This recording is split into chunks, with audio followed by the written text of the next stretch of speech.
গান বাজনা খেলতামাশা বাদ্যযন্ত্র নিয়ে কথা বলে আসছিলাম। তাতে আমরা বলেছি গান বাজনা খেলতামাশা বাদ্যযন্ত্র হারাম।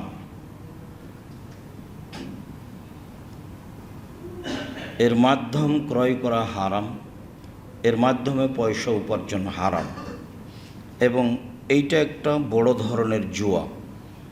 আন্তর্জাতিক ফুটবল বিশ্বকাপ 2026কে লক্ষ্য করে যেটুকু হয়েছে, তাতে আমরা বিষয়টি নিয়ে খুব শক্তভাবে জাতির সামনে পেশ করার চেষ্টা করেছি।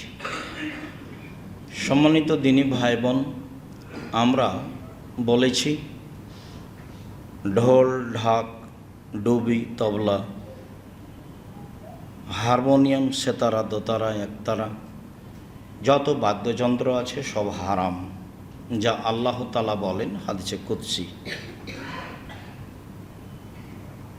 চৌসার, ছক্কা, লুডু, দাবা, পাঞ্জা, পাশা, ক্যারামবোর্ড, তাস, গেমস, ফ্রি ফায়ার, পাবজি, এ ধরনের যত খেলা দুনিয়াতে আছে বা কিয়ামত পর্যন্ত যত তৈরি হবে, যা বসে বসে চলে, যাতে শরীরের কোনো চর্চা থাকে না, তা খুব জঘন্য ধরনের হারাম বলে রাসূল সাল্লাল্লাহু আলাইহি ওয়াসাল্লাম বলেছেন। হাদিস মুসলিম, তা আমরা বলেছি। তাতে আমরা এটাও বলেছি যে 2022 সালে কাতার খেলার আয়োজন করেছিল, তাতে খরচ ছিল 22 লক্ষ কোটি ডলার প্রায়। কাতার একাই ছিল এই খেলার আয়োজনে। 2026 সালে খেলার আয়োজনে ছিল আমেরিকা, কানাডা ও মেক্সিকো, তাতে খরচ ছিল 1,70,000 কোটি টাকা, প্রায় 1,70,000 কোটি টাকা। আর কাতারের পক্ষ থেকে আয়োজনে খরচ ছিল প্রায় 22 লক্ষ কোটি টাকা।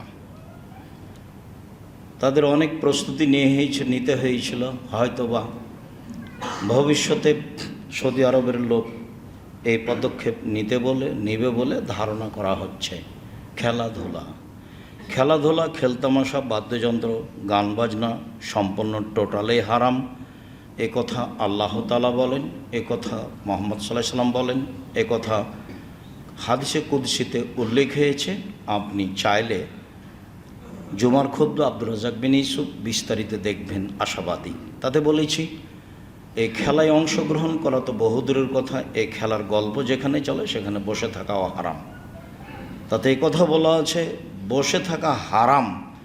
এটার যদি আমি প্রমাণ পেশ করতে না পারি, তাহলে আমি জাতির সামনে কথা বলবো না। আর জাতির সামনে কথা বলবো না, এই কথাটা আমার নতুন নয়, এটা দীর্ঘ সময় থেকেই বলে আসছি। আর আমার ভিতরে দুর্বলতা কোনো কাজ করে না। আমি জাতির সামনে কথা বলতে লেগে কোনো দিন অপ্রয়োজনীয় বা ইনিয়ে বিনিয়ে বা জালজয়ী হাদিস বা কেসা কাহিনী কোনো দিন বলেছি বা বলবো, এটা আমার ধারণাতে নেই। যার কারণে আমার দুর্বলতা ভিতরে কোনো সময় কাজ করে না। তাতে আমি খুব শক্তভাবেই বুঝিও বলি যে আমি জেনে শুনেই বলছি। সম্মানিত দিনী ভাই বোন, কিয়ামতের লক্ষণ। হুযায়ফা ইবনুল ইয়ামান একজন বিশিষ্ট সাহাবী। একাধিক আয়াতে রয়েছে কিভাবে পৃথিবী ভেঙে যাবে। সময়ের গতিতে হবে আজকের জন্য। হুযায়ফা ইবনুল ইয়ামান রাদিয়াল্লাহু তাআলা আনহু বলেন যে আন-নাস ইয়াসআলুনা আনিল খাইরি, জনগণ রাসূলকে জিজ্ঞাসা করত কল্যাণ সম্পর্কে, কিভাবে জান্নাত পাওয়া যাবে, কিভাবে জাহান্নাম থেকে বাঁচা যাবে। এগুলো ছিল জনগণের জিজ্ঞাসা। অকুন্ত আসআলু আনিশ শাররি মাখাফাতা ইউদরিকানি, আর আমি নিজে হুযায়ফা ইবনুল ইয়ামান বিশিষ্ট সাহাবী, আমি জিজ্ঞাসা করতাম অনিষ্ট সম্পর্কে, খারাপ। মাখাফাতা ইউদরিকানি, এই আশঙ্কায় যে খারাপ কখন আমাকে ধরে নেবে, আমি হয়তো বা বুঝতে পারবো না। আমার জীবনের কোনো এক সময়ে অন্যায়, অবিচার, হারাম, অরাজকতা, লুটতরাজ, অবিচার চলে আসবে, তখন আমার পরকাল হারিয়ে যাবে। এই জন্য আমি প্রায়ই আল্লাহ রাসূলকে অনিষ্ট সম্পর্কে জিজ্ঞাসা করতাম। মর্মে একদিন বললাম, আল্লাহ রাসূল, ইন্না কুন্না ফি জাহিলিয়াতিন শাররিন, আমরা ছিলাম পাপের মধ্যে, অনিষ্টের মধ্যে। আমাদের কাজকর্মের নাম ছিল জাহেলিয়াত, একটা কাজও ঠিক ছিল না। তো আমরা ছিলাম পাপের মধ্যে এবং জাহেলিয়াতের মধ্যে। ফাজান আল্লাহ তাআলা বিহাদাল খাইরি, এখন তো আল্লাহ তাআলা আমাদেরকে কল্যাণ দিয়েছেন, ইসলাম এসেছে, কোরআন মাজিদ এসেছে, আমরা তখন ভালো, আমরা এখন মুসলিম, জাহেলিয়াত নেই, সত্য কথা বলি, নেই অন্যায় বিবেচনা করে চলি, 5 ওয়াক্ত সালাত আদায় করি, যেগুলো ইবাদত সেগুলো করি, এখন তো আমরা ভালো। আচ্ছা আল্লাহ রাসূল, হাল বাদা হাদাল খাইরি মিন শাররিন, এই ভালোর পরে কি খারাপ আসবে, এটা জিজ্ঞাসা। এই ভালোর পরে কি খারাপ আসবে? কারা নাম, হ্যাঁ, এই ভালোর পরে খারাপ আসবে, সরাসরি এটা বললেন। তো আমি আবার জিজ্ঞাসা করলাম, আল্লাহর নবী, ওয়াহাল বাদা যালিকা খাইরি মিন শাররিন, ওয়াহাল বাদা যালিকা শাররি মিন খাইরিন, ওই খারাপের পরে কি ভালো আসবে?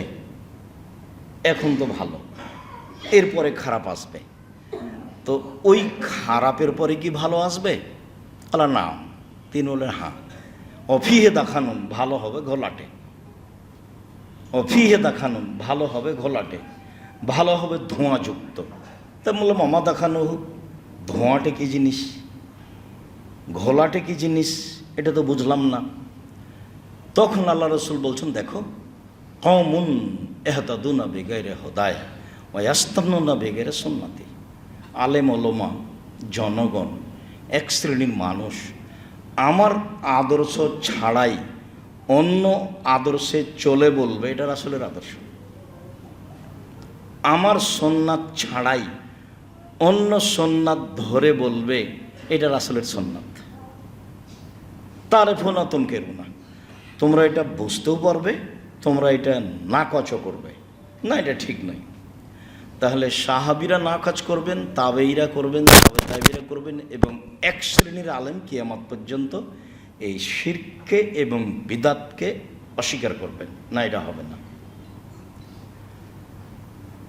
আলেম ওলামা আমার আদর্শ ছেড়ে দিয়ে অন্য আদর্শ গ্রহণ করে বলবে, এটাই রাসূলের আদর্শ।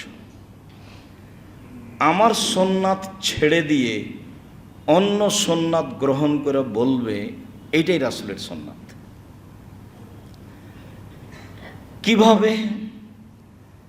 আদর্শ একটা দেখাই, তাহলে ভালো মনে থাকবে, দিন রাত বলেছি, ওরই মধ্যে থেকে একটা বলি, তাহলে সহজ হবে। আদর্শ মানুষকে বিদায় দিলে বলতে হবে, আস্তাগফিরুল্লাহ দীনাকা ওয়া আমানাতাকা ওয়া আখিরা মালিক ওয়া যাওয়াতাকাল্লাহু তাকা ওয়া গাফারা যামবুক ইয়াসসারা লাকাল খায়রা হাইসুমা কুনতা, এটা হলো বিদায়ের আদর্শ। তা আপনার বিদায় হলো এই যে টাটা বাই বাই, আমার আদর্শ ছেড়ে দিয়ে অন্য আদর্শ ধরে এনে বলবে, এটাই রাসূলের আদর্শ। অনেক ধরেন থ্যাংক ইউ, জাযাকাল্লাহ খায়ের, যেগুলো আপনি দিন রাত আমার মুখে শুনেছেন। তো আমার আদর্শ ছেড়ে দিয়ে অন্য আদর্শ ধরে নিয়ে বলবে, এটাই রাসূলের আদর্শ। সুন্নাত, সুন্নাত কত আছে তার কোনো হিসাবই নেই, কত আছে। আপনার প্রসিদ্ধ বলে দুরূদে ইব্রাহিম পড়তে হবে, তো আপনি বলছেন আল্লাহুম্মা সাল্লি আলা সাইয়্যিদিনা মাওলানা নাবিয়ানা মুহাম্মদ। সুন্নাত একটা লাশকে সামনে রেখে, লোকটা মারা গেছে, কাপড় দিয়ে তাকে ঢেকে দিতে হবে, অজু দিয়ে গোসল দিতে হবে। কেন আপনি তাকে উঠাচ্ছেন, বসাচ্ছেন, তারপর পেশাব পায়খানা পেট চাপ বের করছেন, নখ কাটছেন? 241টা বেদাত আছে এক মুমূর্ষু ব্যক্তিকে লক্ষ্য করে। দেখেন একটা বইয়ে সিরিয়াল দেওয়া আছে, আব্দুল্লাহ আম্মার মুমূর্ষ হতে কবর পর্যন্ত।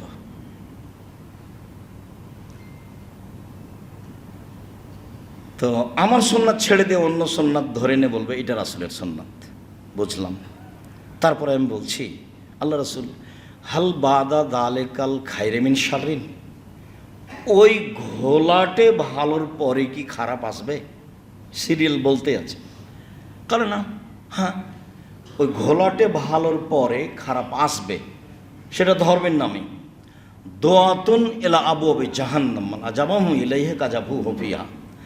যারা ধর্মের নামে দাওয়াত দিবে তারা নিজেরাই জাহান্নামের দরজায়,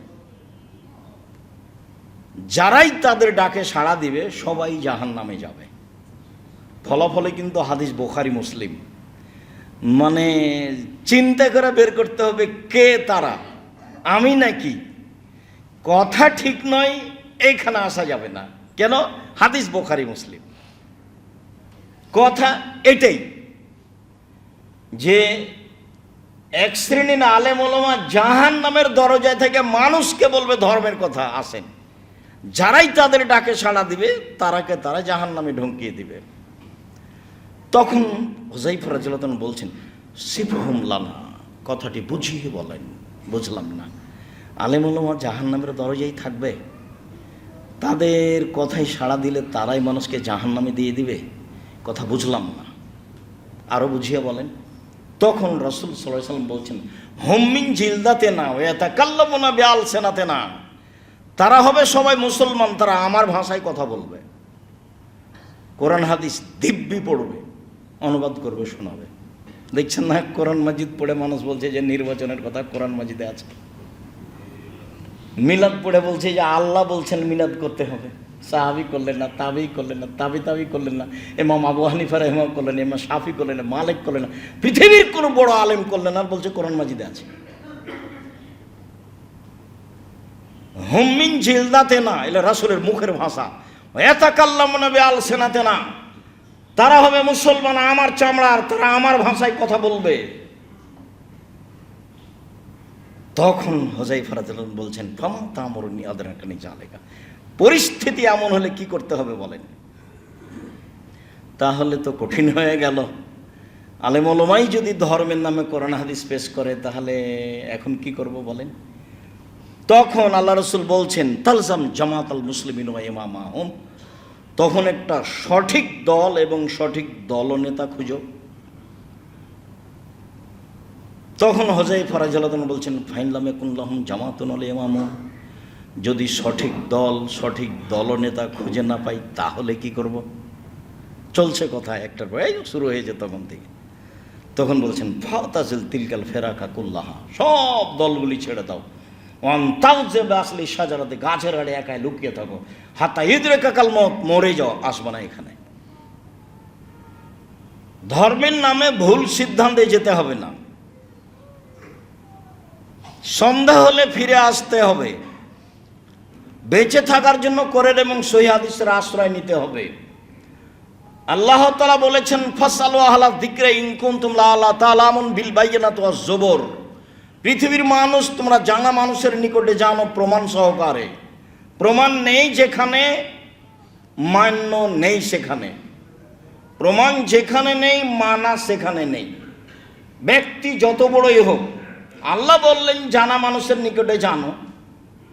যাকে দাওয়াত দিচ্ছে, আব্দুল রাহিক সাহেবকে জুমার খুতবা দেওয়ার জন্য ডাকি, অন্তত 5 জন 10 জনকে জিজ্ঞাসা করতে হবে কিছু কোরআন হাদিস বোঝেন কি না। তারপরে 1 দিন আর 7 দিন আগে বলে দিতে হবে যে ভাইজান এখানে কোরআন হাদিসের অনুবাদ করে খুতবা দেওয়া হয়, বিষয়টা স্পষ্ট করে বুঝে সুঝে আসবেন। আহমদ হোসেন মন্ডল জান্নাতপুরের পরিচালক ছিলেন, মারা গেছেন, আল্লাহ তার ভালো করুক। প্রথম দিন আমাকে বলছে, একবারে প্রথমে এসেছি সেদিন আমাকে বলছে যে এই মিম্বারে খুতবা দিলে কোরআন হাদিসের অনুবাদ ছাড়া খুতবা দিলে আমি তাকে মিম্বার থেকে নামিয়ে দেব। তো ঠিক আছে, ভালো, তাই হবে।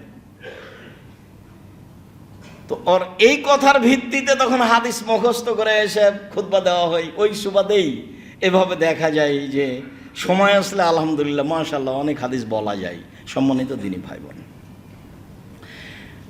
আবু হুরায়রা হুযায়ফা ইবনে ইয়ামান রাদিয়াল্লাহু তাআলা আনহু এইভাবে বললেন। অফি রিওয়ায়াতিন, অন্য এক বর্ণনায় হুযায়ফা ইবনে ইয়ামান বলেন, রাসূল সাল্লাল্লাহু আলাইহি ওয়াসাল্লাম বললেন, ইয়াকুনু মিন বাদি আইম্মা, আমার পরে আলেম ওলামা হবে, ইহতাদুনা বিগাইরি হুদায়া, আমার আদর্শ ছাড়াই অন্য আদর্শ মেনে বলবে এটা রাসূলের আদর্শ। ওয়াস্তান্নুনা বিগাইরি সুন্নতি, আমার সুন্নাত ছাড়াই অন্য সুন্নাত মেনে চলে বলবে এটাই রাসূলের সুন্নাত। কুলুবুহুম কুলুবু শায়াতিন ফি জুসমানি ইনসিন, তাদের অন্তর হবে শয়তানের অন্তর, ওদের দেখতে লাগবে মানুষ। রাসূলের মুখের ভাষা ভেবেছেন আপনি? আলেম ওলামা দিয়ে জাহান্নাম উদ্বোধন হবে, এ কথা আল্লাহ রাসূল বলেছেন। আমাদেরকে সম্মান করতে হবে এ কথাই ঠিক, তবে জেনে বুঝে সম্মান করতে হবে এ কথাও ঠিক। কেন? আল উলামা ওয়ারাসাতুল আম্বিয়া, আল্লাহ নবী বললেন যে আলেম ওলামা হচ্ছেন নবীগণের উত্তরাধিকারী। অনেক বড় এবার উপরে মান চলে গেছে। নবীগণের পরে যারা কাজ করে তারা আলেম ওলামা, তো মান তো অনেক উপরে চলে গেছে। সত্যি মান উপরে অনেক, কিন্তু আলেম ওলামা দিয়ে জাহান্নাম উদ্বোধন হবে এ কথাও ঠিক। আবার তিনি বললেন ওদের দেখতে লাগবে মানুষ, ওদের অন্তর হলো শয়তানের অন্তর। হাদিস তো বুখারী মুসলিম। কি বিচার করবেন? সাওবান রাদিয়াল্লাহু তাআলা আনহু বলেন, রাসূল সাল্লাল্লাহু আলাইহি সাল্লাম বলেছেন, ইন্না মিম্মা তাখাওয়াফা আলা উম্মতি, পৃথিবীর মানুষ মনে রেখো, আমি আমার উম্মতের উপরে আশঙ্কা করি তিনটি বিষয়ে। পৃথিবীর মানুষ শুনে রেখো, আমি আমার উম্মতের উপরে আশঙ্কা করি তিনটি বিষয়ে। এক, আইম্মাতাম মুজিল্লিন, ভ্রান্ত হুজুর। হুজুর ভ্রান্ত হবে এ কথা আল্লাহর নবী বলছেন। মানুষ কিভাবে বুঝবে? আল্লাহ যেভাবে বলেছেন সেভাবে ভাবলেই বুঝবে। কথা যখন দলিল সহ হবে তখন ঠিক আছে, দলিল আবার ঠিক আছে কি না তখন আল্লাহ রাসূল বললেন যে কাফাবিল মারে কাদেবানি ইউহাদ্দিসা বিকুল্লিমা সামিয়া, একজন মানুষ শুনে একটা কথা বলে দিল ধর্মের নামে, সে মিথ্যুক। কথাটা সত্য হলেও মিথ্যুক, আগে দেখতে হবে রাসূলের কিনা। তিনি বললেন পৃথিবীর মানুষ বাল্লিগু আন্নি ওয়ালা আয়া, আমার একটি কথা জানা থাকলে অন্যকে বলো। ও হাদ্দেসন বানি ইসরাইল ওয়ালা হারাজ, বানি ইসরায়েলের সত্য কাহিনী বলো, কোনো দোষ নেই। মুতাআম্মিদান ফালিয়াতাবাওয়া মাকাদাহু মিনান নার, কেউ যদি কোনো কথা আমার নামে বলে, আমার নামে কলমে লিখে, সেই কথা যদি আমার না হয় তাহলে তার থাকার জায়গা জাহান্নাম। তখন হুজুর কত বড় এটা বিবেচনা হবে না, জুব্বা কত বড় এটা বিবেচনা হবে না, পাগড়ি কত বড় এটা বিবেচনা হবে না। কথা যদি রাসূলের না হয় তাহলে হুজুর জাহান্নামে যাবে, এটা ফায়সালা করা আছে। চুরি করলে সরাসরি জাহান্নামে যাবে এটা বলা হয়নি, অশ্লীল কাজে লিপ্ত হলে সরাসরি জাহান্নামে যাবে এটা বলা হয়নি। আমার নামে যদি কেউ কোনো কথা বলে, সেটা যদি আমার না হয় তাহলে তার থাকার জায়গা জাহান্নাম, এ কথা রাসূল সাল্লাল্লাহু আলাইহি ওয়াসাল্লাম বুখারী মুসলিম।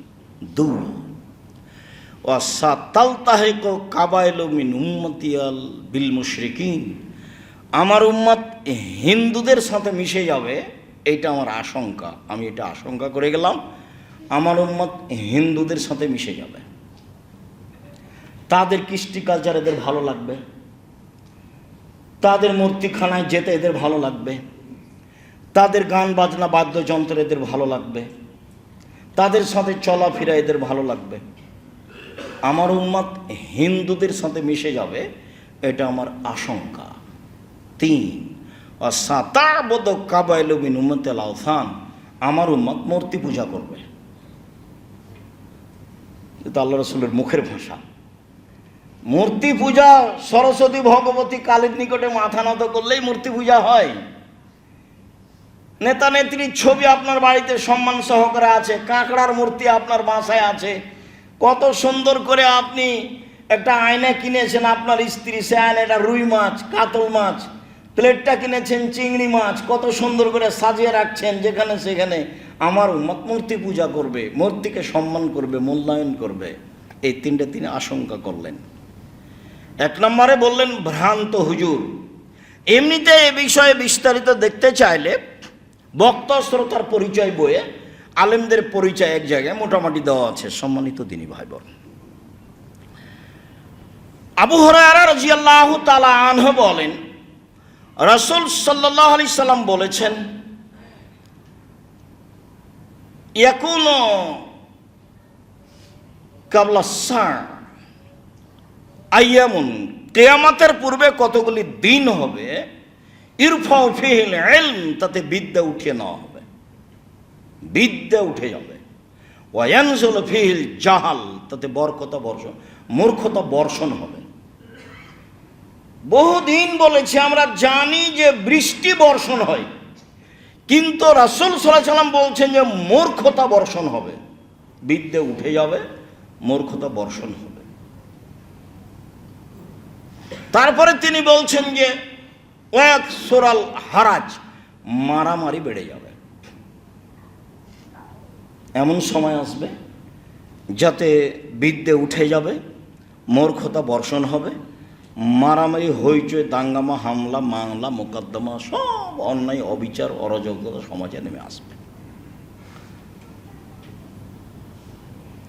আব্দুল্লাহ ইবনে মাসউদ রাদিয়াল্লাহু তাআলা আনহু বলেন, রাসূল সাল্লাল্লাহু আলাইহি সাল্লাম বলেছেন, লা তাকুমুস সাআত, কিয়ামত হবে না, হাত্তা ইরফাল ইলম, যতক্ষণ পর্যন্ত বিদ্যা তুলে নেওয়া হচ্ছে, ওয়া ইয়ানজুল জাহাল, মূর্খতা বর্ষণ না হচ্ছে। বিদ্যা উঠে যাবে, মূর্খতা বর্ষণ হবে। ওয়া ইয়াকসুরাল কিযব, মিথ্যা কথা বেড়ে যাবে, যে সে মিথ্যা কথা বলবে। মিথ্যা বড় কিছু নয়, মিথ্যা বড় কিছু নয়। মিথ্যা দিয়ে সুবিধা উপার্জন করা মানুষ প্রয়োজন মনে করবে, একবারে অহরহ মানুষ মিথ্যা কথা বলবে, এটা কিয়ামতের লক্ষণ। অথচ রাসূল সাল্লাল্লাহু আলাইহি ওয়াসাল্লাম বলছেন, পৃথিবীর মানুষ শুনে রেখো, কেউ যদি তর্ক ছেড়ে দেয়, সত্য হলেও তর্ক করবে না, আমি মুহাম্মদ সাল্লাল্লাহু আলাইহি ওয়াসাল্লাম তাকে একটা জান্নাতে ঘর নিয়ে দিব। তিনি বলেন, মজাক করে হলেও কেউ যদি মিথ্যা ছেড়ে দেয়, আমি মুহাম্মদ সাল্লাল্লাহু আলাইহি ওয়াসাল্লাম তাকে একটা জান্নাতে ঘর নিয়ে দিব। তিনি বলেন, সবচেয়ে ভালো চাল চলন যার, তাকে আমি জান্নাতুল ফেরদাউস নিয়ে দিব। সেখানে মিথ্যা হবে স্বাভাবিক ব্যাপার, কিয়ামতের লক্ষণ। তিনি বলেন, ইয়াতাকারাবুজ জামান, যুগ ঘন ঘন হবে। এই যে 2025, তাই কখন শেষ? 2026, এই যে চলে গেল। সেদিন তো দেখলাম 22, দেখি আজকে 26। যুগ ঘন ঘন হবে, খুব তাড়াতাড়ি পার হবে। ও তাতাকারাবুল আসওয়াক, ঘন ঘন বাজার গড়ে উঠবে, যেখানে সেখানে বাজার হবে। এমন পল্লী, নিবিড় পল্লী, যেখানে বাজারের ধারণা করা যায় না, সেখানে বাজার গড়ে উঠবে। কিয়ামতের লক্ষণ। ওয়ায়ুলকা শুহ, কৃপণতা মানুষের উপরে চাপিয়ে দেওয়া হবে, মানুষ দান খেরাত করতে চাইবে না। আমি আপনাকে এ বিষয়ে বহুদিন বলেছি যে আপনি একটা কথা মাথায় রাখবেন, যে দান খেরাত আমি কেউ চাইলে দিব এটা নয়, আমি নিজে থেকে দেব। এটা আমার ইবাদতের একটা অংশ। আমি সালাত আদায় করি, এটা আমার ইবাদত। আমি কোরআন তেলাওয়াত করি, এটা আমার ইবাদত। আমি সুবহানাল্লাহ আলহামদুলিল্লাহ বলি, এটা আমার ইবাদত। আমি সিয়াম থাকি বৃহস্পতিবার সোমবার, এটা আমার ইবাদত। আমি হজ করতে যাই, এটা আমার ইবাদত। তো এইরকম একটা গুরুত্বপূর্ণ ইবাদত দান, এটা আপনি মনে করে নেবেন, তাহলে করা সহজ হবে। আমি আপনাকে বলি যে দান দেখে শুনে করবেন, যেখানে শিরক বেদাত হয় না। কেননা আপনার দান দিয়ে যদি আবার অন্যায়ের সহযোগিতা হয়, তাহলে এটা আবার ভুল হয়ে গেল। এদেশেও মানুষ টাকা পয়সা খরচ করে না এমনটা নয়, এদেশেও মানুষ বিত্তশালী নেই এ কথা নয়, এদেশেও মানুষের টাকা পয়সা আছে অনেক, এদেশের মানুষও দান করে। কিন্তু আমি যেটুকু বুঝি তাতে প্রায় মানুষের দানটা ভুল পথে আছে। কৃপণতা মানুষের উপরে চাপিয়ে দেওয়া হবে। কয়েকটা জিনিস থেকে আল্লাহ রাসূল খুব পরিত্রাণ চাইতেন, তার একটা হলো কৃপণতা। আল্লাহুম্মা ইন্নী আউযুবিকা মিনাল বুখলি, আল্লাহ তোমার কাছে আমি কৃপণতা থেকে বাঁচতে চাই। আল্লাহ তোমার কাছে আমি কৃপণতা থেকে বাঁচতে চাই। আল্লাহ তোমার কাছে আমি কৃপণতা থেকে বাঁচতে চাই। মানুষ, পৃথিবীর মানুষ, তোমরা কৃপণতা থেকে বাঁচো। লা ইয়াদখুলুল জান্নাতা বাখিল, কৃপণ জান্নাতে যাবে না। 3 শ্রেণীর মানুষ ধ্বংস হবেই, তার 1 শ্রেণীর মানুষ কৃপণ। এইভাবে বললেন আর নিজে বাঁচতে চাইতেন। কৃপণতা কি জিনিস? নিজের টাকা আমি দিলাম না, তাতে কি আছে? দিতেই হবে, আমি কি বাধ্য? আল্লাহ রাসূল বলছেন দান করো, তো ফরজ, তো যাকাত না হয় ফরজ। তো যাকাত ফরজ, এ কথা ঠিক। আপনার উপার্জন থেকে আপনাকে দান করতে হবে, এটা আপনার জীবনের জন্য জরুরি, ফরজ নয়। আপনি রাতে তাহাজ্জুদ পড়েন কেন? ওটা তো ফরজ নয়। তাসবিহ অত করছেন কেন? তো ফরজ নয়। 5 ওয়াক্ত সালাত ফরজ। তো কৃপণতা মানুষের উপরে চাপিয়ে দেওয়া, এটা হলো পৃথিবীর ধ্বংসের লক্ষণ। অয়কসরাল হারাজ, মারামারি হইচই দাঙ্গামা হাঙ্গামা বেড়ে যাবে, এটা হলো পৃথিবী ধ্বংসের লক্ষণ। সম্মানিত দিনী ভাই বোন, বিষয়টি ভেবে দিন কাটাবো যতদূর সম্ভব। আল্লাহ তুমি কবুল কর। আল্লাহুম্মা আমিন। আল্লাহুম্মা সাল্লি আলাইহি।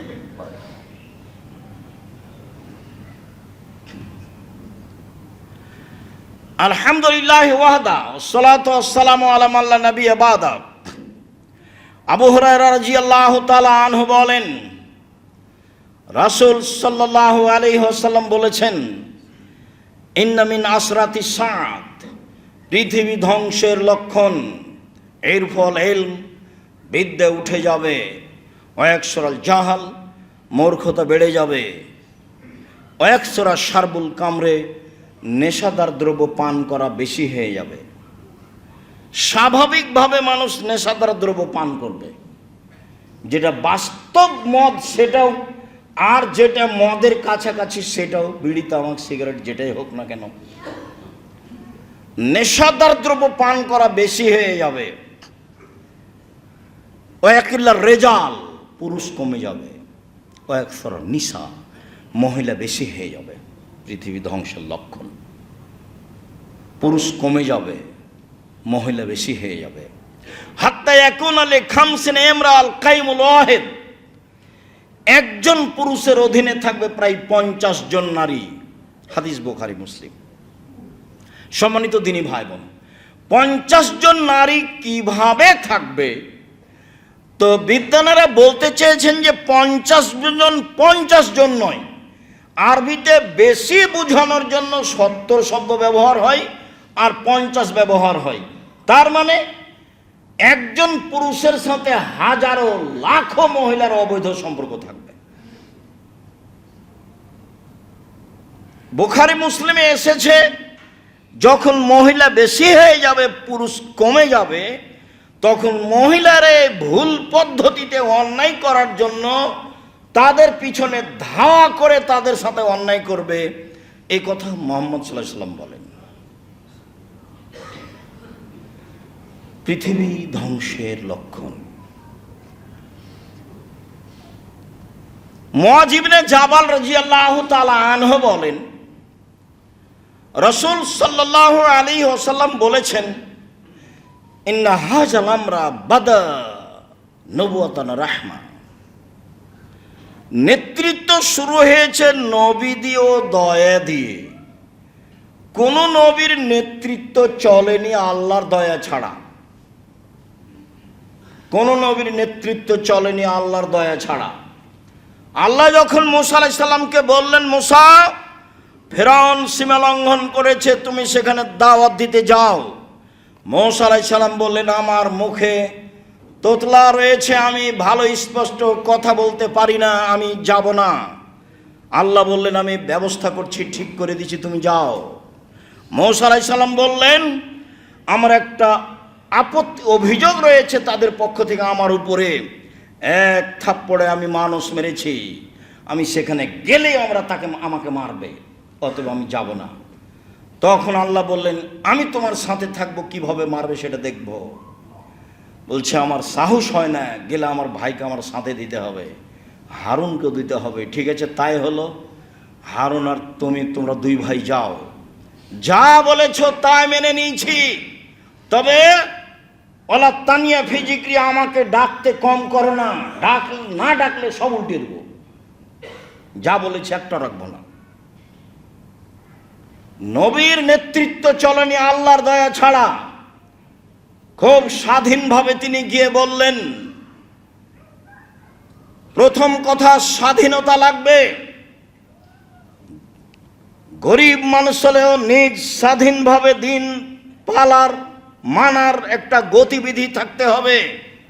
আর একজনের অধীনে থেকে দিন মানা যায় না।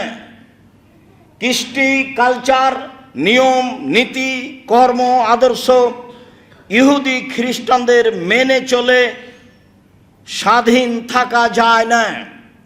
রাসূল সাল্লাল্লাহু আলাইহি সাল্লাম বললেন, পৃথিবীর মানুষ শুনে রেখো, তোমরা ইহুদি খ্রিস্টানদেরকে মেনে নিবা শিবরিন বে শিবরিন, ডান হাতের বিঘত যেমন বাম হাতের সমান সমান সমান, তাদের আদর্শ তোমরা মেনে নিবা। জেরান বে জেরাইন, মানুষের হাত যেমন হাতের সমান তেমনি তোমরা মেনে নিবা। তিনি বললেন, অন্যায় করতে করতে যদি তারা গুই সাপের গর্তে ঢুকে, তোমরাও ঢুকবে। শোনো পৃথিবীর মানুষ, মনে রেখো, তোমরা বানি ইসরায়েলের সাথে ইহুদি খ্রিস্টানদের সাথে নিয়ম কানুনে, কৃষ্টি, কালচারে, আদর্শে, পোশাকে আশাকে তাদের সাথে চলে যাবে। ডান পায়ের জুতা যেমন বাম পায়ের সমান, ডান হাতের বিঘত যেমন বাম হাতের সমান, ডান হাতের বাহু যেমন বাম হাতের সমান, সমান সমান মেনে নেবে। শুধু তাই নয়, নিচে নামতে নামতে নামতে আল্লাহ রাসূল শেষে বলছেন, বানি ইসরায়েল ইহুদি খ্রিস্টান যদি মায়ের সাথে জেনা করে থাকে, তোমরাও করবে।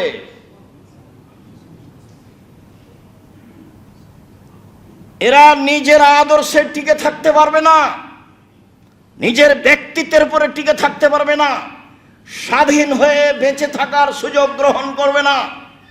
ইহুদি খ্রিস্টানদের কৃষ্টি কালচার তাদের কাছে ভালো, তাদের সাথে সম্পর্ক রাখাই তাদের কাছে ভালো। শুনুন, তিনি বললেন, শুনে রেখো, মনে রেখো, ইহুদি খ্রিস্টানের সাথে মিশে থাকার পরিণতি তারা যেটা করেছে জাহান্নাম সেটাই হবে। তিনি বললেন, বানি ইসরায়েলকে ছেড়ে দেন, আগে স্বাধীন হতে চাই। তখন ফেরাউন বলল, কে তুমি? তুমি কি শিশুকালে, তোমাকে কি শিশুকালে আমি লালন পালন করিনি? ফেরাউন বলছে, তুমি কি বহু বছর আমার মাঝে থাকোনি? তুমি যা করেছো তা করেছো। তুমি এক থাপ্পড়ে মানুষ মেরেছ, তুমি বড় অকৃতজ্ঞ। তুমি আমার সামনে এই কথা বলো মানে? কোন সাহসে তুমি বলো বানি ইসরায়েলকে ছেড়ে দিতে হবে? মুসা আলাইহিস সালাম বললেন, স্বাধীনতা লাগবে, বানি ইসরায়েলকে ছেড়ে দেন। তখন ফেরাউন বলছে, কে তুমি? তোমাকে কি শিশুকালে লালন পালন করিনি? করেছে তো। তুমি কি বহু বছর আমার মাঝে থাকোনি? থেকেছে তো। তুমি কি এক থাপ্পড়ে মানুষ মারোনি? মেরেছেন তো। তুমি বড় অকৃতজ্ঞ, যেই বাড়িতে থাকো সেই বাড়ির উল্টা চলো। তখন মুসা আলাইহিস সালাম বললেন, জি, আমি এক থাপ্পড়ে মানুষ মেরেছি, এ কথাই ঠিক। আমি যা করেছি তা করেছি। আমি তখন ভুল পথে ছিলাম, তোমার হত্যার ভয়ে আমি দেশ ছেড়েছি। আমার প্রতিপালক আমার প্রতি দয়া করেছেন, আমাকে জ্ঞানে গুণে পূর্ণ করেছেন, তিনি আমাকে নবী করেছেন। তুমি আমার প্রতি অনুগ্রহ করেছ, শিশুকালে লালন পালন করেছ, অনুগ্রহ করে তুমি খোঁটা দিয়েছ। এই সুবাদে বানি ইসরায়েলকে দাস দাসীতে পরিণত করেছ। তুমি বড় উদ্ধত স্বৈরাচার, সীমা লঙ্ঘন করেছ। এ কথা মুসা আলাইহিস সালাম বললেন। সম্মানিত দিনী ভাই বোন, রাসূল সাল্লাল্লাহু আলাইহি সাল্লাম বললেন, নেতৃত্ব শুরু হয়েছে নবী দিয়ে ও দয়া দিয়ে, সুম্মা খেলাফাতান রাহমা, তারপরে নেতৃত্ব শুরু হয়েছে সাহাবী দিয়ে ও দয়া দিয়ে। উমরের রাদিয়াল্লাহু আনহু নেতৃত্ব চলেনি আল্লাহর দয়া ছাড়া, আবু বকর সিদ্দিক রাদিয়াল্লাহু আনহু নেতৃত্ব চলেনি আল্লাহর দয়া ছাড়া। সুম্মা এখন মুলকান ওয়াজুজান, তারপর নেতৃত্ব হয় জোরজার মুল্লুক তার। সুম্মা কায়নান, তারপরে হয় জাবরিয়াতান উতওয়ান ফাসাদান ফিল আরজে, মানুষ সমাজের নেতা হবে যে কোনো মূল্যে। সীমা লঙ্ঘন করে, বিপর্যয় সৃষ্টি করে, মারামারি করে, যে কোনো মূল্যে তখন মানুষের স্বভাব হবে কি? এক, এস্তাহেলুল হারিরা, পুরুষ মানুষের সিল্ক কাপড়, রেশমি কাপড়কে হালাল মনে করবে। দুই, অল ফরুজা, জেনাকে হালাল মনে করবে, জেনা পাপের কাজ নয়। তিন, মদকে হালাল মনে করবে। চার, গান বাজনাকে হালাল মনে করবে। পাঁচ, দিন ধনী হয়ে যাবে। ব্যাংকের টাকা জনগণের নয়, ব্যাংকের টাকা তাদের, যেটা আপনারা দেখতে পাচ্ছেন দিনরাত পত্রিকায়।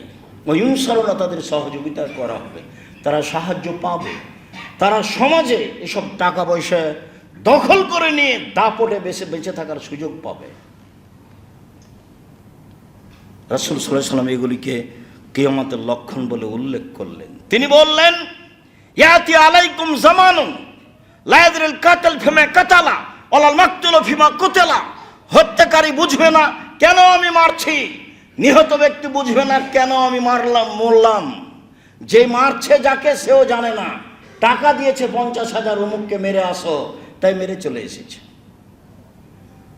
যাকে মারা হচ্ছে সে বলছে ব্যাপারটা কি, একে তো আমি চিনি না, এ আমাকে মারে কেন? বহুদিন বলা আছে, ঢাকা জেলে 20 বছর 30 বছর থেকে বহু মানুষ আছে, ও নিজেই জানে না আমি কেন জেলে। জজ জানে না ঘটনা কি, উকিল জানে না ঘটনা কি, সাক্ষীও জানে না ঘটনা কি। সাক্ষী টাকা নিয়ে সাক্ষী দিয়েছে, তা তো ও তো জানে না ঘটনা। উকিল তো জানে না, যেভাবে বলে দিয়েছে সেভাবে করছে। জজ তো এগুলো জানেই না। তাহলে যে সাজালছে শুধু সেই জানে, আর কেউ জানে না। লা ইয়াদরিল কাতিল ফিমা কাতালা ওয়ালাল মাকতুলু ফিমা কুতিলা। কিয়ামতের লক্ষণ, হত্যাকারী বুঝবে না কেন আমি মারছি, নিহত ব্যক্তি বুঝবে না কেন আমি মরলাম। আবু মুসা আশআরী রাদিয়াল্লাহু তাআলা আনহু বলেন, রাসূল সাল্লাল্লাহু আলাইহি সাল্লাম বলছেন, কাইফা বিকুম বিজামানিন, তোমাদের কি হবে, যুগের কি হবে? আবু মুসা, তোমাদের কি হবে, যুগের কি হবে? তোমাদের কি হবে, যুগের কি হবে?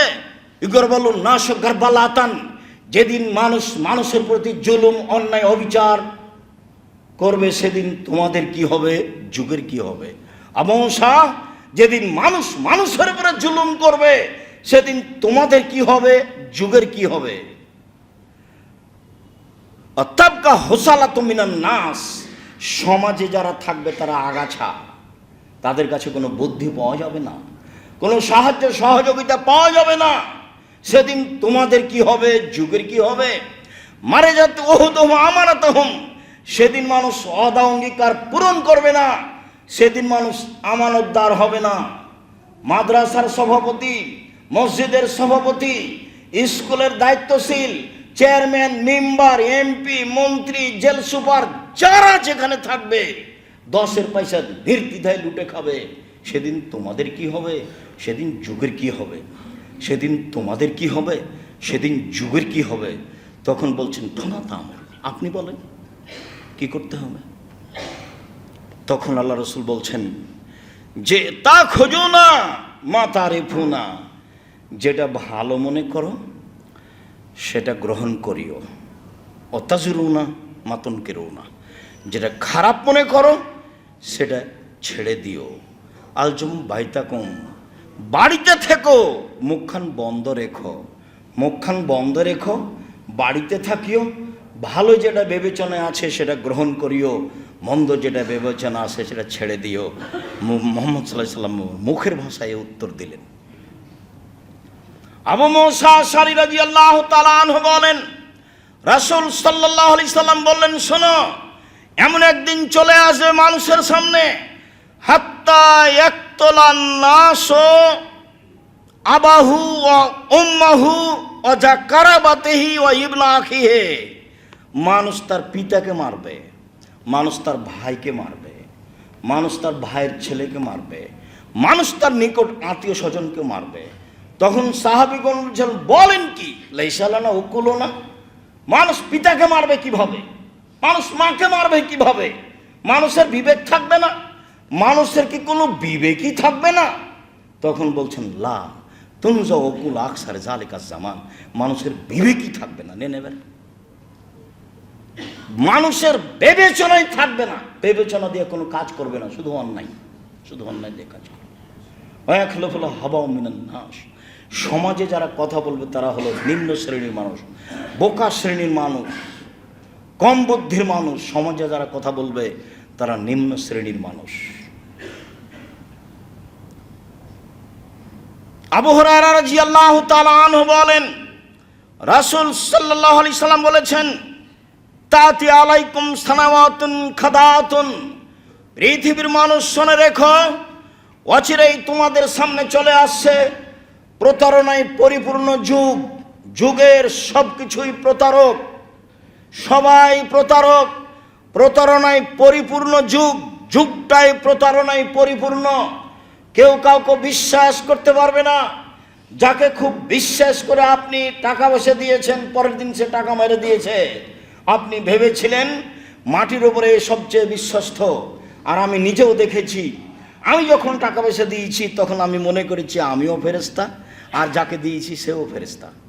বাস্তবে দেখা গেল না, তো আমিও তো ফেরেশতা নই, ওও তো ফেরেশতা নয়। কত যে ঘটনা আছে। জামিয়া সালাফির সাথে সম্পৃক্ত হওয়ার পরে এগুলো আমি দেখতে পাচ্ছি। অবাক হতে হয়, যাকে ফেরেশতা ভেবেছিলাম সে আসলে ফেরেশতা নয়, সে মানুষ। অবাক হতে হয় কি এভাবে প্রতারণা দিতে পারে? সে কি আমার ব্যবসার টাকা পয়সা এভাবে লুটে নিতে পারে? আল্লাহ রাসূল বলছেন, শুনে রাখো, যুগই প্রতারণায় পরিপূর্ণ থাকবে। ইসাদ্দাকুল কাদেব, মিথ্যাকে সত্যবাদী বলা হবে। ইকদ্দাবু সাদেক, সত্যকে মিথ্যাবাদী বলা হবে। মিথ্যা সত্য, সত্যই মিথ্যা। হুবহু রাসূলের মুখের কথা নকল করছি। ও ইউতামানুল খায়ন, আত্মসাৎকারীকে আমানতদার বলা হবে। নেন এবার। ওয়া ইউখাওয়ানুল আমিন, আর ভালো মানুষকে আত্মসাৎকারী বলা হবে। আত্মসাৎকারী ব্যক্তিকে বলা হবে আমানতদার, আর আমানতদারকে বলা হবে আত্মসাৎকারী। একবারে হুবহু মুখামুখি। ওয়ায়ান্তেকুর রয়বেজ, নিম্ন শ্রেণীর মানুষ সমাজে কথা বলবে। সাহাবীরা বলেন, আমা হুয়া রয়বেজ। রয়বেজ কি জিনিস বুঝলাম না। আপনি যে ভাষা বললেন রয়বেজ, এটা বুঝতে পারলাম না, উপরের কথা বুঝেছি। তখন আল্লাহ রাসূল বলছেন, আরাজুল তাফেহ এখনো ফি আমরিল আম্মা, সমাজের বড় নেতৃত্ব দিবে যারা, তারা হবে একেবারে নিম্ন শ্রেণীর মানুষ, ইতর শ্রেণীর মানুষ। হাদিসে এসেছে, আবু হুরায়রা রাদিয়াল্লাহু তাআলা আনহু বলেন, রাসূল সাল্লাল্লাহু আলাইহি সাল্লাম বলেছেন, লা তাকুমু সাত হাত্তা ইয়াকুন আসাদান নাসে লোকা আবনে লোকা, যতদিন পর্যন্ত মানুষের কাছে প্রিয় মানুষ না হচ্ছে ইতরের সন্তান ইতর। মরণ একদিন আসবে এই বইয়ে, কিয়ামতের লক্ষণে এই হাদিসের বাংলায় লেখা আছে, ইতরের সন্তান ইতর। নিম্ন শ্রেণীর মানুষের সন্তান নিম্ন শ্রেণীর মানুষ যখন সমাজের দায় দায়িত্ব পালন করবে প্রায় অংশে। এই কথাটা বুঝাতে গিয়ে বক্তব্যের মাঠে বলা আছে যে রংপুর, দিনাজপুর, লালমিনহাট, নীলফামারী, কুড়িগ্রাম, পঞ্চগড়, ঠাকুরগাঁ, গাইবান্ধা, বগুড়া, জয়পুরহাট, এসব ডিস্ট্রিক্টের ভাষায় বেন্হার বাচ্চা বেন্হা যেদিন সমাজের দায়িত্ব পালন করবে সেদিন কিয়ামত হবে। রাজশাহী, নাটোর, নওগাঁ, চাঁপাইনবাবগঞ্জ, এসব ডিস্ট্রিক্টের ভাষায় ছোট লোকের বাচ্চা, ছোট লোক যেদিন সমাজের দায়িত্ব পালন করবে সেদিন এমন হবে। ঢাকার ভাষায় ভাষাটা বলতে পারলাম না, তবে এতটুকু বলছি, অমুকের বাচ্চা অমুক, অমুকের পোলা অমুক, বাচ্চা নয়, অমুকের পোলা অমুক। আমি তো এই শব্দ এখন খুতবায় বলতে পারি না। অমুকের পোলা অমুক যখন এরকম সমাজের দায় দায়িত্ব, বড় দায়িত্ব পালন করবে, তখন মনে করতে হবে এখন সময় চলে এসেছে। খুব সাবধান। একদিন বেঁচে থাকলে হিসাব করে বাঁচতে হবে। জোর করে বেঁচে থাকার চেষ্টা করবেন না, জুলুম করে বেঁচে থাকার 1 মিনিট চেষ্টা করবেন না, সময় শেষ। শ্বাস বন্ধ হলেই সময় শেষ, ফিরিয়ে না আসার কোনো পথ নেই। অবাক মরণ, জমি জায়গা, অর্থ সম্পদ, তাকে বোঝানোর কোনো পথ নেই। মরণ এক আশ্চর্য জিনিস। রাসূল সাল্লাল্লাহু আলাইহি ওয়াসাল্লামকে জিজ্ঞাসা করা হয়েছিল সবচেয়ে বুদ্ধিমান কে? তখন তিনি উত্তরে বলেছিলেন, মরণকে স্মরণ করতে পারে যে, সেই হলো সবচেয়ে বুদ্ধিমান। সম্মানিত দিনী ভাই বোন, সময়ের গতিতে আরও হবে। কিয়ামতের পূর্ব লক্ষণে আমরা প্রায় বাস্তব দেখতে পাচ্ছি। মানুষ অন্যায়কে অন্যায় মনে করে না, মানুষ অবিচারকে অবিচার মনে করে না, মানুষ মানুষের বিরুদ্ধে মিথ্যে মামলা দিতে একটুকু দ্বিধাবোধ করে না।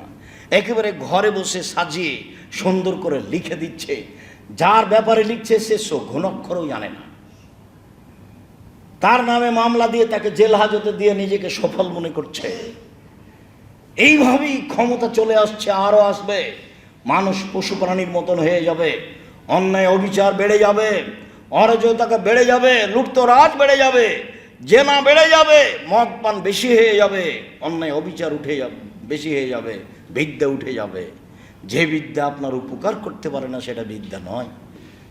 যে বিদ্যা আপনাকে 5 ওয়াক্ত সালাত আদায় করাতে পারে না সেটা বিদ্যা নয়।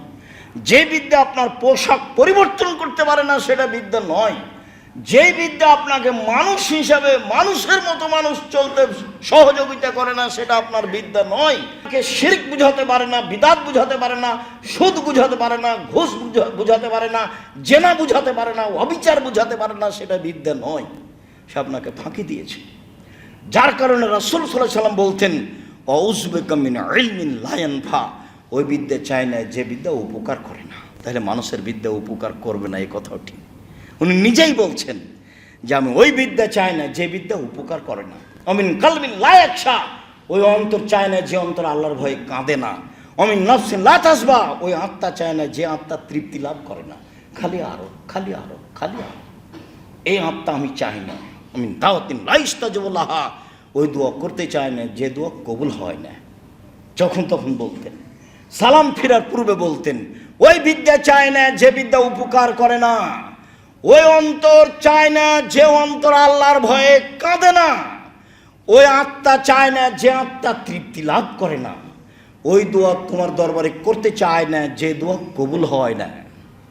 এইভাবে তিনি দিন রাত বলতেন। সম্মানিত দিনী ভাই বোন, আপনাকে এই অংশে এসে আমি আন্তরিকভাবে অনুরোধ জানাচ্ছি যে সত্য সত্যই পৃথিবীর বাস্তবতা যা, সেটা বিদ্যার দিকে হোক, সামাজিকভাবে হোক, নেতৃত্বের দিকে হোক, পোশাক আশাকে হোক, এখন প্রায় মানুষ ভুল পথের দিকে চলে গেছে। একজন মানুষ, পুরুষ মানুষ মাথায় টুপি দিয়ে আছে, তার ছেলে নগ্ন, তার মেয়ে নগ্ন পোশাক পরে আছে, তার কাছে এটা ভারী লাগে না। বাজনা চলছে দোকানে, টুপি মাথায় দিয়ে দোকানে বসে আছে, জিনিস বিক্রি করছে, তার কাছে এটা ভারী লাগে না।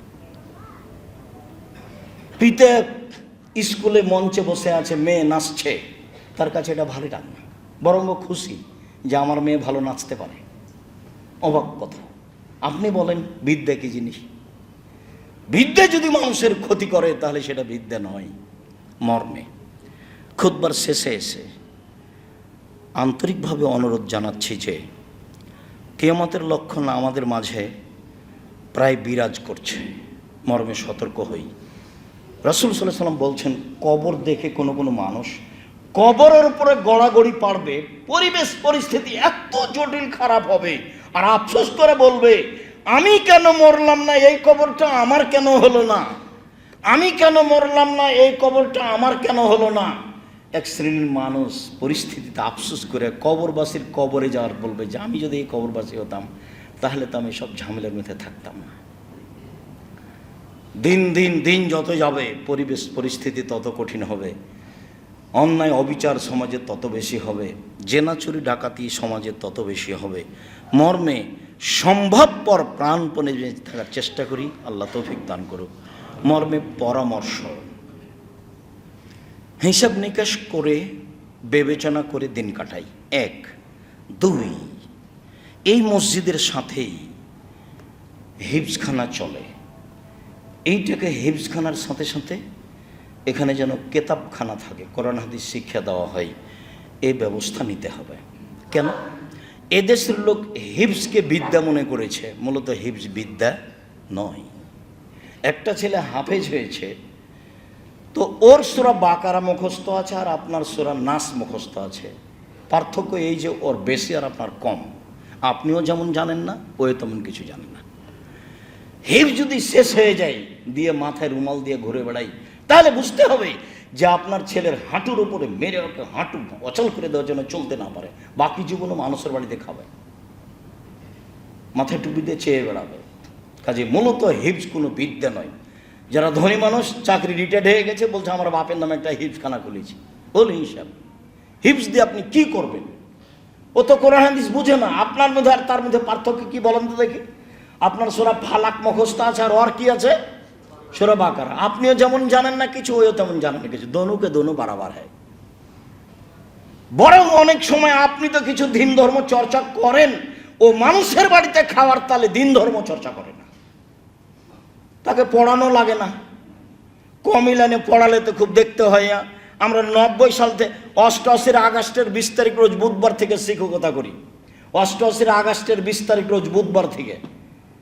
তারপরেও ক্লাসে গেলে আগে একটু দেখি যে আল্লাহ এখানে কি বলেছে, দেখি ছেলেদের সামনে কি বলবো, তো ওখানে কিছু লাগে না। কাজেই ছোট হোক প্রতিষ্ঠান হিসাবেও গণ্য করার চেষ্টা করেন। যারা সমাজে দায়িত্বশীল আছেন, আমাদের পক্ষ থেকে আন্তরিকভাবে অনুরোধ রইল। তারপরের কথাটি আমি আপনাকে শতবার বলে আপনি বিরক্ত হবেন না। মনে রাখবেন, আপনি জামিয়া সালাফি কিভাবে চলে তা ছাত্র জানে না, জামিয়া সালাফি কিভাবে চলে তা শিক্ষক জানে না, জামিয়া সালাফি কিভাবে চলে তার নেব্রাসের সদস্যরা জানে না। নেব্রাস ইসলামিক রিসার্চ ফাউন্ডেশন অলাভজনক একটি সরকার অনুমোদিত ফাউন্ডেশন, তার অধীনে জামিয়া সালাফিয়া চলে।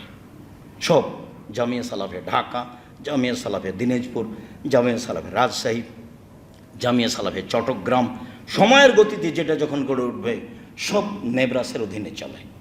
নেব্রাসের যারা সদস্য তারাও জানে না জামিয়া সালাফি কিভাবে চলে।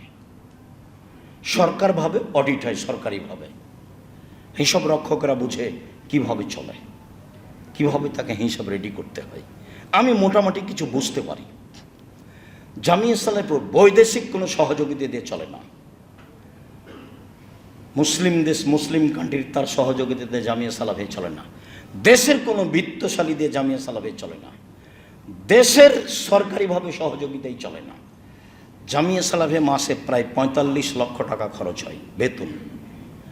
জামিয়া সালাফের একটা অংশ আছে আদ-দাওয়া-ইলা আল্লাহ, তারা সারা বাংলাদেশ থেকে প্রতি 15 দিনের জন্য 25 থেকে 30 জন ইমামকে নিয়ে যায়, ফ্রি নিয়ে যায়, ফ্রি খাওয়ায়, ফ্রি পয়সাপাতি দেয়, ফ্রি ফেরত দেয়, যাতে করে মসজিদের সভাপতির প্রতি ভারী না হয়।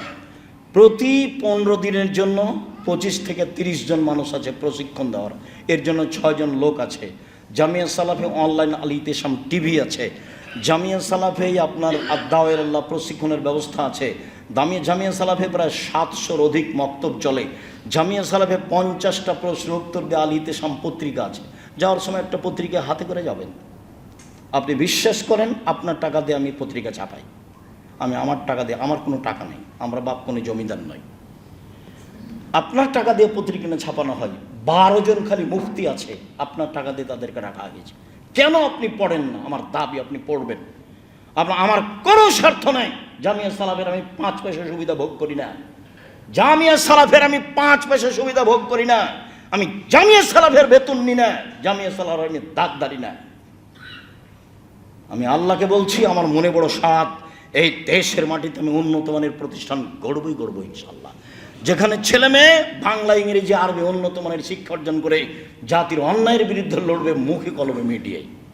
সেই দাবিতে আমি বলি যে এখানে এই মসজিদে যে ছেলেটা খিদমত করার নাম যেন কি, ও পত্রিকা দেয় আল ইতিসাম পত্রিকা, 50টা প্রশ্নের উত্তর ফতোয়া বোর্ডে পাস করে ফতোয়া লেখা হয়। ব্যতিক্রম পত্রিকা আল ইতিসাম পত্রিকা, আপনার ভালোবাসা থাকে যেন। জামিয়া সালাফের যত বই পুস্তক বের হয়, যেমন আজকের আলোচনা আছে, আপনার মরণ একদিন আসবে এই বইয়ে, আপনি এগুলোকে মূল্যায়ন করবেন। আমি আপনার কাছে জামিয়া সালাফি এই বিষয়গুলি তুলে রেখে দিন রাত যেটা বলে থাকি সেটা আজকেও বলছি। আপনার কাছে আমার একটা দাবি, মানুষ হিসাবে, দিনী ভাই হিসাবে, দিনী বোন হিসাবে, একটু মুখে বলবেন আল্লাহ তুমি জামিয়া সালাফি কবুল করো, আমি খুশি হব। আর কোনোদিন সময় হলে দেখতে যাবেন জামিয়া সালাফি, আপনাকে ভালো লাগবে। আর আমি আপনাকে 10 টাকা দিতে বলছি না, তবে আপনার 10 টাকা ছাড়া জামিয়া সালাফে গড়ে উঠুক এটা আমি চাইনি। কেন? আমার খুব দৃঢ়তা কাজ করে। শিরক মুক্ত প্রতিষ্ঠান জামিয়া সালাফিয়া, বিদআত মুক্ত প্রতিষ্ঠান জামিয়া সালাফিয়া, দল মুক্ত প্রতিষ্ঠান জামিয়া সালাফিয়া, সংগঠন মুক্ত প্রতিষ্ঠান জামিয়া সালাফিয়া, হিংসা মুক্ত প্রতিষ্ঠান জামিয়া সালাফিয়া, দেশের সর্ববৃহৎ প্রতিষ্ঠান জামিয়া সালাফিয়া, শিক্ষা মানে উন্নত মানের প্রতিষ্ঠান জামিয়া সালাফিয়া, অনেক শিক্ষক দেশ বিদেশের এই প্রতিষ্ঠান জামিয়া সালাফিয়া। আপনার ভালোবাসা আমি ঐকান্তিকভাবে কামনা করি, এই জন্য আপনি দোয়া করবেন। আর আপনি 10 টাকা দিয়ে অংশগ্রহণ করে থাকবেন বিচারের মাঠে টিকে থাকার জন্য, আমি বলে রেখেছি যে আপনাকে, সেই জন্য আপনি ক্ষতিগ্রস্ত হন, সেটা আমি চাই না। কুকুর, পতিতালয়ের মহিলা যদি কুকুরকে পানি পান করে জান্নাত পেতে পারে, জামিয়া সালাফিয়া 10 টাকা দান করলে আপনি জান্নাত পাবেন ইনশাআল্লাহ। আমার এটা দৃঢ়তা কাজ করে। এই দৃঢ়তার ভিত্তিতে আপনাকে আমি জামিয়া সালাফিয়াকে ভালোবাসতে বলি। যেদিন আমি আসি সেদিন আপনি মনে করবেন আব্দুর রাজ্জাক সাহেবের সাথে জামিয়া সালাফিয়া আছে। কেউ বলতে পারবে না জামিয়া সালাফের কথা। কেউ, কোনো শিক্ষক রশিদ বই বাইরে ব্যবহার করতে পারবে না। কোনো শিক্ষক যদি জামিয়া সালাফের রশিদ বই বাইরে ব্যবহার করে তাহলে তার জরিমানা হবে। কেউ জামিয়া সালাফের কথা বলতে পারবে না, কেউ আদায় করতে পারবে না। আল্লাহ ব্যবস্থা করবে। আপনি আছেন, আমি আছি, আল্লাহ ব্যবস্থা করবেন। সাধারণ মানুষদের আল্লাহ চালাচ্ছেন, আরও ভালো করে চালাবে। মর্মে সম্মানিত দিনী ভাই বোন, এই মসজিদের সাথে সম্পৃক্ত প্রতিষ্ঠানকে আরও ভালো করতে হবে, এই জন্য যে আমরা যেন আহাল পরিবার নিয়ে স্বাধীনভাবে বেঁচে থাকার চেষ্টা করতে পারি। জীবনে বেঁচে আছি, ইহুদি খ্রিস্টানদের নিয়ম মেনে বেঁচে আছি, এটা যেন না হয়। ওদের কৃষ্টি কালচার মেনে দিন কাটাচ্ছি, এটা যেন না হয়। এটা আমার অনুরোধ। সম্মানিত দিনী ভাই বোন, যারা আমাদের মারা গেছে, আল্লাহ তুমি তাদের কবরের শাস্তি মাফ করো। আমরা যারা অসুস্থ, তুমি তাদের আরোগ্য দান করো। যারা আমাদের মারা গেছে তাদের তুমি কবরের শাস্তি মাফ করো, তাদের কবরকে প্রশস্ত করো, তাদের কবরকে আলোকিত করো। যিনি মসজিদের দায়িত্ব পালন করতেন, দুনিয়া থেকে চলে গেছেন, আল্লাহ তুমি তার কবরের শাস্তি মাফ করো, তুমি তার কবরকে প্রশস্ত করো, তুমি তার কবরকে আলোকিত করো। আমাদের ছেলে মেয়েকে তুমি হেফাজত করো, আমাদের ঈমান